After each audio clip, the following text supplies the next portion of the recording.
de ar também não se alterou. O sinal do transmissor do fluxo de combustível está no ponto de ajuste. Portanto, o sinal enviado pelo controlador do fluxo de combustível não se alterou e, por essa razão, a velocidade do fluxo de combustível não se alterará.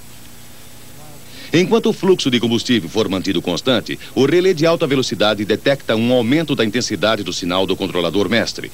O relé de alta velocidade compara o sinal do controlador mestre com o sinal do transmissor do fluxo de combustível e seleciona o de maior intensidade para enviar. Uma vez que o fluxo de combustível não se alterou, mas o fluxo de vapor se alterou, o sinal do controlador mestre será o de maior intensidade. O relé permite que o sinal mais alto atravesse-o, mesmo sem estar sendo processado de qualquer maneira.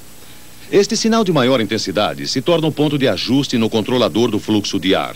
O controlador do fluxo de ar compara o sinal do transmissor do fluxo de ar com seu novo ponto de ajuste, registra a diferença e produz um sinal corretivo de saída a ser enviado. Este sinal faz com que o elemento final de controle reposicione os dampers no ducto de ar, de modo a aumentar o fluxo de ar no interior da fornalha. O transmissor de fluxo de ar detecta o aumento no fluxo e envia um sinal representando este novo fluxo ao relé de baixa velocidade. Uma vez que este sinal tem uma intensidade inferior à do sinal enviado pelo transmissor do fluxo de vapor, o relé envia este sinal ao controlador do fluxo de combustível, aumentando deste modo seu ponto de ajuste. Em resposta a isso, o controlador do fluxo de combustível envia um sinal corretivo de saída que faz com que a válvula de combustível se abra, aumentando o fluxo de combustível na fornalha. Tanto o fluxo de combustível quanto o fluxo de ar aumentam até que cada um atinja seu novo ponto de ajuste. Quando isto ocorrer, o sistema entrará em equilíbrio novamente. Vocês viram que através do uso do controle tipo escolha em conjunto com o sistema de controle de ar de combustível, o sistema responde a um aumento no fluxo de vapor com um aumento no fluxo de ar na fornalha antes de aumentar o fluxo de combustível. Para diminuir a demanda, como você recorda, o fluxo de combustível deve diminuir antes da diminuição do fluxo de ar. Quando a demanda de vapor diminuir, a parte do sistema de controle tipo escolha responderá de maneira oposta. Ele fará com que o fluxo de combustível diminua antes que o fluxo de ar diminua. Agora vocês já devem ter um entendimento básico de como os controles do tipo escolha e cascata funcionam conjuntamente para manter a quantidade de calor na fornalha de uma caldeira através da regulagem do fluxo de combustível e de ar. Mas, como dissemos, em caldeiras com sistema de controle automático, estes sistemas também devem controlar o nível d'água no tambor. Quando voltarmos, daremos uma olhada em um sistema de controle de vários elementos que controla esta função. Sistema de 3 elementos de controle de alimentação de água.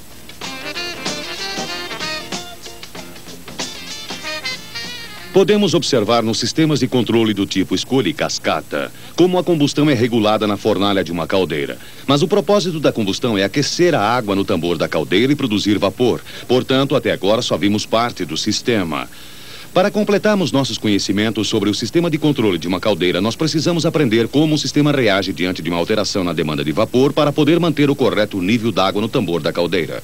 Quando a água se transforma em vapor, uma quantidade de água correspondente chega ao tambor para repor a água evaporada e completar o nível. Portanto, para manter o correto nível d'água no tambor, a água que sai do tambor na forma de vapor deve estar na mesma proporção da que entra na forma de líquido na caldeira.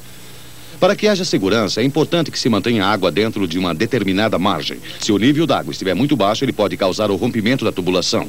Do mesmo modo, se o nível estiver muito alto, a água pode ser levada junto com o vapor para fora da caldeira e causar danos sérios a outros processos ou equipamentos da fábrica. Para evitar estes problemas e satisfazer a demanda de vapor da fábrica, o fluxo de saída do vapor da caldeira e o fluxo de entrada d'água no tambor devem estar em equilíbrio com o nível do tambor. Um sistema de 3 elementos de controle de alimentação d'água é um sistema de controle de múltiplos elementos e é comumente utilizado para se conseguir este equilíbrio. Um sistema de 3 elementos de controle de alimentação monitora 3 variáveis que são fluxo de vapor, fluxo da água de alimentação e nível d'água no tambor. No entanto, outros sistemas de controle de 3 elementos podem utilizar diferentes variáveis de processo. Podemos ver como essas 3 variáveis trabalham juntas se dermos uma olhada numa ilustração do processo. Essa ilustração representa uma caldeira. Como já aprendemos, o calor produzido na combustão de ar e combustível na fornalha transforma a água em vapor. A água, que é comumente chamada de água de alimentação, entra no tambor através deste tubo. A água é aquecida e transforma-se em vapor. O vapor deixa o tambor da caldeira através deste tubo e vai para os vários processos da fábrica que demandam vapor. Manter o nível d'água no tambor é essencial para que a caldeira funcione corretamente e também para que a caldeira funcione com segurança. A variável controlada neste processo é o nível do tambor. Para manter o nível do tambor, a água de alimentação deve entrar no tambor, a mesma vazão que a água sai do tambor sob a forma de vapor. Para que isso ocorra, o ritmo do fluxo d'água é regulado ou manipulado. Portanto, a variável manipulada neste processo é o fluxo da água de alimentação. Com o intuito de regular o fluxo da água de alimentação, o sistema de controle precisa medir 3 variáveis: fluxo de vapor, fluxo de água de alimentação e nível do tambor. Para vermos como isso funciona, vamos incluir os instrumentos que são utilizados neste sistema de controle.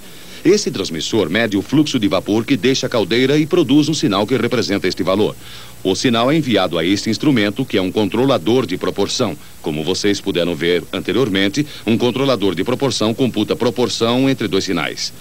Se os 2 sinais não corresponderem a uma proporção já pré-determinada, o controlador de proporção envia um sinal corretivo. O outro sinal que é enviado aos controladores de proporção vem deste transmissor, que mede o fluxo da água de alimentação que entra na caldeira. O transmissor envia um sinal que representa o valor do fluxo da água de alimentação. O sinal enviado pelo transmissor é enviado para este dispositivo chamado de câmara de volume. Uma câmara de volume retarda os sinais pneumáticos ou reduz as suas flutuações. Podemos ver como ele realiza isto na ilustração simplificada de uma câmara de volume.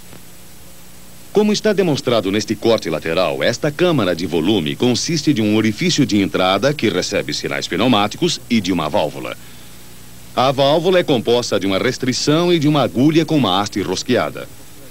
O tamanho da restrição é determinado pela distância da agulha que está dentro da restrição. A agulha é posicionada por um botão de regulagem que está preso à outra extremidade da haste rosqueada. A câmara de volume também compõe-se de uma cápsula pressurizada e de uma abertura para a saída. Para entendermos como a câmara de volume funciona, consideraremos que a pressão de entrada do ar e a pressão na câmara são iguais. Veremos o que acontece quando há uma mudança no sinal recebido. Se o sinal recebido se alterar, haverá uma diferença de pressão na válvula. Se a mudança no sinal recebido for de longa duração, então o ar que passa pela válvula acabará igualando a pressão nas 2 extremidades da válvula. Neste caso, a câmara de volume retarda a mudança na pressão do ar. Se a mudança no sinal recebido for apenas uma flutuação de curta duração, então o sinal recebido retorna à pressão original antes que a pressão na câmara de volume se altere demais. Em outras palavras, a câmara de volume reduz as variações do sinal recebido antes que o sinal enviado seja afetado. O sinal enviado pela câmara de volume vai para o controle de proporção. Então, o controlador de proporção recebe 2 sinais de entrada, um do transmissor do fluxo de vapor e o outro da câmara de volume. O controlador de proporção compara estes sinais recebidos e, se eles não correspondem a uma proporção pré-determinada, ele enviará um sinal corretivo. Examinaremos a função destes instrumentos ao vermos o diagrama. Retângulo. Este círculo representa o transmissor do fluxo da água de alimentação. O sinal do transmissor é retardado por esta câmara de volume antes que ele vá para o controlador de proporção. Este símbolo indica que o controlador tem uma função multiplicadora ou de proporção. E estes símbolos nos dizem que ele envia um sinal proporcional e integral. Agora voltaremos à ilustração da caldeira e veremos os instrumentos restantes neste sistema de controle. Este transmissor do nível do tambor produz um sinal que representa o nível d'água no tambor. Ele envia esse sinal ao controlador da água de alimentação. O controlador da água de alimentação registra a diferença entre o sinal enviado pelo controlador de proporção e o sinal enviado pelo transmissor do nível do tambor. Essa diferença é comparada ao ponto de ajuste e um sinal corretivo é enviado através da estação de transferência automática manual para o elemento final de controle. O elemento final de controle posiciona a válvula de controle da água de alimentação para regular o fluxo da água que entra no tambor da caldeira. Se olharmos novamente o diagrama, nós aprenderemos mais sobre os instrumentos que acabamos de comentar. Este círculo representa o transmissor de nível. O sinal enviado pelo transmissor de nível vai para o controlador de alimentação de água. Você pode ver que este é um controlador do tipo proporcional e integral. Controle do tipo proporcional e integral assegura que o nível d'água no tambor esteja sempre no ponto de ajuste, independentemente da quantidade de vapor. O sinal enviado pelo controlador passa através da estação de transferência automático manual até chegar ao elemento final de controle.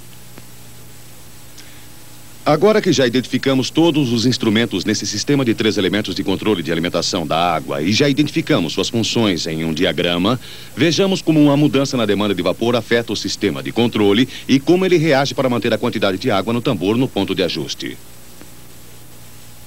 Quando a demanda do vapor se altera, o fluxo de vapor também se altera. As mudanças no fluxo de vapor são medidas pelo transmissor do fluxo de vapor, que produz um sinal que representa o novo ritmo do fluxo de vapor. Este sinal é enviado ao controlador de proporção. O transmissor do fluxo da água produz um sinal que representa o valor do fluxo da alimentação da água. Até este ponto, o fluxo da alimentação da água não se alterou. Portanto, o sinal enviado do transmissor para o controlador de proporção ainda não se alterou. O controlador de proporção registra a proporção entre o transmissor do fluxo de vapor e o sinal do transmissor de alimentação da água. Apesar do sinal do transmissor do fluxo de alimentação da água não ter se alterado, o sinal do transmissor do fluxo de vapor já se alterou. Portanto, a proporção entre o fluxo de vapor e o fluxo de alimentação da água variou. O controlador de proporção envia um sinal corretivo ao controlador de alimentação da água. Este sinal demonstra que houve uma variação na proporção. O sinal indicando uma mudança na proporção existente entre os fluxos de vapor e da alimentação da água é um dos sinais enviados ao controlador do fluxo da água de alimentação. O outro sinal enviado vai para o transmissor do nível do tambor, que mede a quantidade de água no tambor. Quando a demanda do vapor se altera e o transmissor produz e envia um sinal que reflete esta mudança, este sinal é enviado ao controlador do fluxo de alimentação da água. O controlador do fluxo de alimentação da água compara o sinal do controlador de proporção com o sinal do transmissor do nível do tambor. Ele registra qualquer diferença entre esses dois sinais e compara esta diferença ao ponto de ajuste. O controlador do fluxo de alimentação da água envia um sinal corretivo através da estação de transferência automático manual até o elemento final de controle. O elemento final de controle reposiciona a válvula de modo a alterar o fluxo de entrada de alimentação da água no tambor. Neste ponto, o transmissor do fluxo de alimentação da água mede a mudança e produz um novo sinal que representa a nova velocidade do fluxo. A mudança no sinal enviado chega ao controlador de proporção através da câmara de volume. A câmara de volume retarda o sinal que representa o novo fluxo de alimentação da água, através do equilíbrio do sinal que representa o fluxo de vapor. Este retardo dá ao sistema tempo de corrigir o nível d'água no tambor antes que a mudança no sinal do transmissor de alimentação da água seja enviado ao controlador de proporção.